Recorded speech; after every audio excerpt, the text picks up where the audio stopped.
We heard little in the night besides the creaking of the boards beneath our feet and the radiators clunking at intervals. But there was one thing that startled us and could not be explained. A bell started ringing. We were all in room 1 talking when we heard it. When we went to investigate, it had stopped. Perhaps the old maid had returned. We could only guess the bell's call was for her. But room 3, the maid's alleged quarters, was empty. And on staying there, we heard and saw nothing. We soon went back to room 2, the judge's old court, where we found it unbearably cold and unsettling. Emlyn read this short review twice. The inn was said to house many ghosts. Hanging Judge Jeffreys was the more commonly discussed spirit, stalking about in memory of his courtroom days.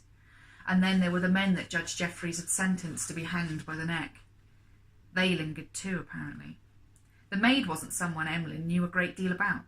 His mam and dad were always pressing the scarier, angrier ghosts onto the public.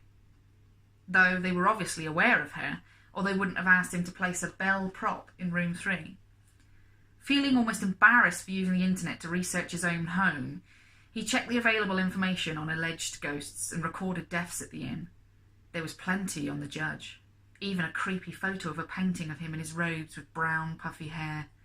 There was also mention of an exceptionally bloody period around 1685, which gave Emlyn the chills, but then, with roving eyes that absorbed the type on his glowing laptop screen, he read about the spirit that wasn't remotely criminal or malevolent, the maid girl Fanny Price. She was aged 35 when she died of consumption in what was now room 3. Rumour had it the bell was to call her to her chores, and this time, maybe, just maybe, she'd answered.